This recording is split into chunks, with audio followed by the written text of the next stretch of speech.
சீக்கிரம்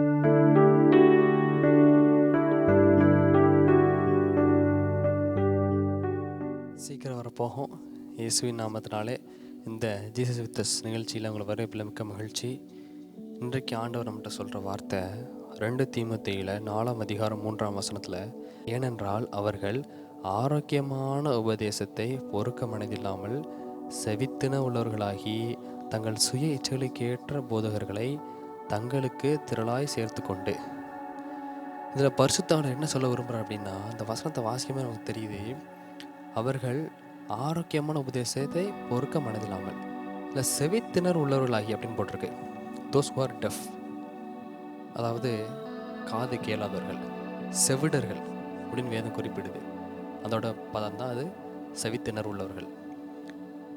என்னன்னா ஆரோக்கியமான உபதேசம், ஏசப்பா வரப்போகிறாரு, மனம் திரும்பு, பரலோக ராஜ்யம் சமயமாக இருக்குது, எல்லா காரியங்களும் ஆண்டவர் சொன்னபடி வெளிப்படுத்தின விசேஷத்தில் காரியம் நடந்து கொண்டு வருது, இன்னும் நம்ம உலகத்து காரியத்தை நோக்கி ஓடிட்டு இருக்கோம், மனம் திரும்புங்க, ஆண்டவரை நோக்கி ஓடுங்கன்னா, இது என்ன சொல்கிறாங்க செவித்தினர். நமக்கு அப்படி அந்த காரியத்தை கேட்க மனதில்லாமல் செவிடனை போல ஆகி, அது எங்களுக்கு வேண்டாம், ஆஹா நீ இன்னும் ஆசீர்வாதமாக இருப்ப, ஓகே நம்ம ஆசீர்வாதமாக இருப்போம், ஆண்டவர் தான் சொல்லியிருக்கிறேன் உன்னை ஆசீர்வதிக்கதே எனக்கு பிரியம் சொல்லியிருக்காரு, இஸ்ரவேலை ஆசீர்வதிப்பதான் எனக்கு பிரியம், அது அவருக்கு ரொம்ப இஷ்டமாக இருக்குது, நம்மளை ஆசீர்வதிப்பார், நம்மளை கைவிட மாட்டார், நம்மளை பிச்சைக்காரனை விட மாட்டார் ஆண்டவர், நிச்சயமாக நம்மளை ஆசீர்வதிப்பார், உயர்த்தி தான் வைப்பார். ஆனால் அதில் மாத்திரம் நம்ம நோக்கமாக இருந்து இந்த உலக காரியத்திலேயே நம்ம காலங்களை கழித்து ஆண்டவருக்குரிய காரியத்தில் நம்ம கவனம் செலுத்தாமல் அதில் நம்ம பிசாசு அப்படியே நம்மளை அடிமைப்படுத்தி வச்சுருவான். இதை தேடி ஓடு, பணத்தை தேடி ஓடு. சில பேருக்கு அப்படி, கிறிஸ்தவர்கள் நம்ம அப்படி தான் இருக்கிறோம், பரலோக ராஜ்யம் சமமாக இருக்குது அந்த நோக்கம், அதெல்லாம் ஒரு சில பேருக்கு இருக்குது.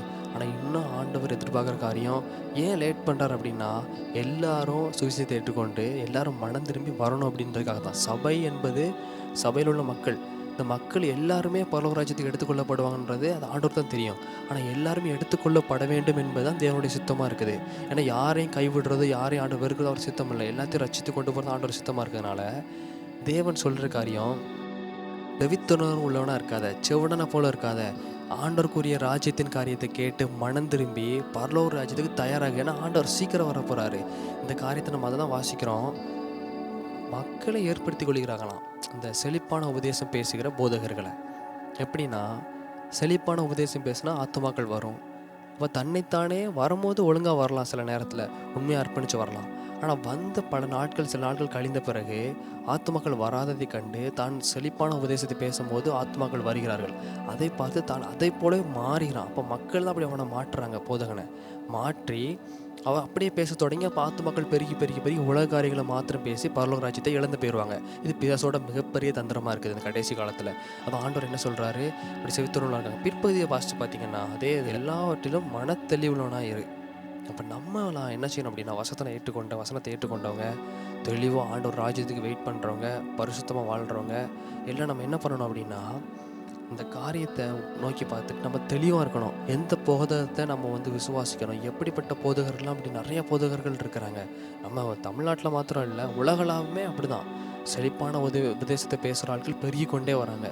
அது எப்படின்னா, பிசாசு அந்த காரியங்களை கொண்டு வந்து மக்களை விழத்தள்ளவும் இந்த பூமியில் அவளை தரித்திருக்க பண்ணவும் பண்ணுற காரியங்கள். நாம் பரலோக ராஜ்யத்துக்குரியவர்கள், நமக்கு அது தயாராகி பரிசுத்தப்பட்டு பரலோக ராஜ்யத்துக்கு போகணும். இது மாத்திரம் தான் நம்ம குறிக்கோளாக இருக்கணும், அது மாத்திரம் தான் நமக்கு தேவையாகவும் இருக்கணும். ஏசப்பா நோக்கி ஜெபம் பண்ணுறீங்களா, ஏசப்பா இந்த காரியத்தில் ஏசப்பா நாங்கள் கேட்ட வார்த்தையின்படி ஏசப்பா நாங்கள் மனத்தெளிவுள்ளவர்களாக இருந்து செவித்துணர்வுலாம் எங்கிட்ட எடுத்து போடுங்க ஏசப்பா. இந்த உங்களோட உபதேசத்தை கேட்டு பரலோக ராஜ்யத்துக்குள்ளே காரியத்தை மாத்திரம் நோக்கி நாங்கள் ஓட கிருபைதாங்க ஆண்டவரே. இந்த உலக காரியங்கள் எல்லாம் எங்களுக்கு தேவை தான், எல்லாத்தையும் நீங்கள் தருவீங்க ஆண்டவங்க, விசுவாசிக்கிற ஏசப்பா. எங்களை திட்கற்றனாகவும், எங்களை பிச்சைக்காரனாகவும், எங்களை வறுமையில் இருக்கும் அப்படி நீங்கள் விட மாட்டீங்க ஏசப்பா. எங்களை ஊர்த்தி தான் வச்சுருப்பீங்க, எங்களை ஆசீர்வாதமாக வச்சுருப்பீங்க ஆண்டவரே. ஆனால் இதில் நாங்கள் நோக்கம் இல்லாதபடி ராஜ்யத்தில் ஏசப்பா அவங்க எக்கால சத்தை துணிக்கும் போது ஆண்டவர் உம்மோடு எதிர்கொண்டு வர எங்களுக்கு கிருபைதாங்க ஆண்டவரே. ஏசப்பா கிருபை நடத்துங்க. இயேசு மூலம் ஜெபிக்கிறோம் நல்ல பிதாவே. ஆமேன் ஆமேன்.